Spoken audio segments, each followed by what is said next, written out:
Tangu kuchaguliwa kwa meya wa New York Zohran Mamdani, rais wa Marekani Donald Trump amekuwa na hofu, lakini akitoa maonyo ya hapa na pale. Rais huyo wa Marekani amekuwa na hofu kubwa kutokana na kijana huyo wa miaka 35 kuchaguliwa kuwa meya wa jiji la New York kutoka katika chama cha Democratic. Lakini hofu ya Donald Trump ni ipi juu ya Zohran Mamdani? Jambo la kwanza ni kwamba Zohran Mamdani, kijana mdogo wa miaka 35 ambaye ni kutoka katika dini ya Kiislamu, anakuwa meya wa kwanza katika jiji la New York. Trump amehofia kwamba kijana huyo ambaye amekuwa na misimamo hasa katika vita vilivyokuwa vikiendelea kati ya Israel na Hamas, alikuwa akipigania sana juu ya kupatikana kwa taifa la Palestina, na hivyo hofu kubwa ambayo pia hata Israel imekuwa nayo ni kwamba Zohran Mamdani huenda akawafukuza Wayahudi waliopo katika jiji la New York. Donald Trump hata hivyo, licha ya hofu yake dhidi ya Wayahudi wanaoishi katika jiji la New York, amemuonya juu ya masuala ya ukomunisti ambapo pia inaonekana ni sehemu ya sera zake. Donald Trump, rais wa Marekani, hakupoteza muda kueleza kufadhaika kwake kuhusu kuchaguliwa kwa Zohran Mamdani kama meya wa jiji la New York. Lakini rais huyo alisema Miami hivi karibuni itakuwa kimbilio la wale wanaokimbia ukomunisti huko New York. Mvutano kati ya rais wa Marekani Donald Trump na Zohran Mamdani haukuonyesha dalili za kulegea siku ya Jumatano, huku wote wawili wakikabiliana na mtazamo wa kisiasa kila mmoja, saa chache baada ya msosialisti huyo wa kidemokrasia mwenye umri wa miaka 35 kuchaguliwa kuwa meya ajaye wa jiji la New York.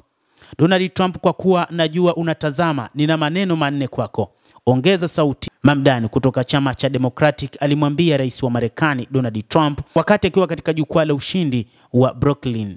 Trump alikuwa akitazama. Katibu wa ikulu ya White House Caroline Leavitt alithibitisha.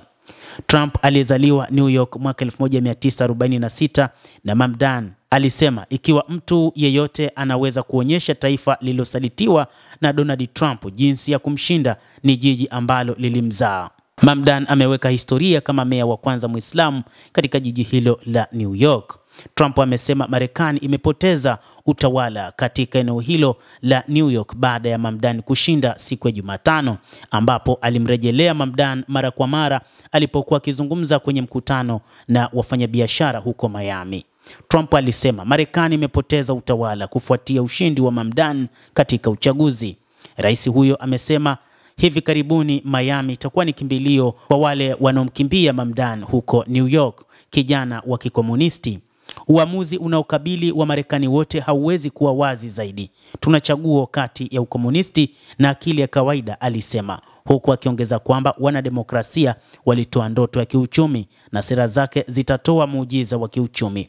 Hotuba hiyo iliadhimisha kumbukumbu ya mwaka wa kwanza wa ushindi wa Trump katika uchaguzi wa urais dhidi ya Kamala Harris wa Democrats. Tuliokoa uchumi wetu tukapata uhuru wetu, na kwa pamoja tuliokoa nchi yetu katika usiku huo mzuri siku 365 zilizopita, Trump aliwaambia wasikilizaji wake. Lakini Trump hakumaliza na matamshi ya wazi yaliyomlenga meya mteule wa New York, akipendekeza kuwa Mamdani ni dalili ya wimbi la wademokrati mjini Washington.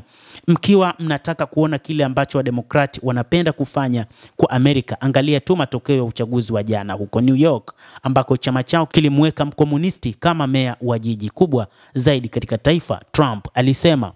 Wachambuzi wa mambo wanasema kwamba huku ni kushindwa kwa rais wa Marekani Donald Trump, na ni dalili nyingine kwamba Donald Trump sasa amekosa ushawishi katika taifa hilo la Marekani baada ya chama chake kuangushwa katika uchaguzi uliomchagua Mamdani kuwa meya wa jiji la New York. Endelea kutufuatilia mtazamaji, na usisahau kulike, usisahau kucomment, kadhalika na kusubscribe channel yetu hii ili upate habari hizi kwa mapana hapa The World News. Mimi ni Adam Hussein, endelea kuwa nasi wakati wote, endelea kutufuatilia.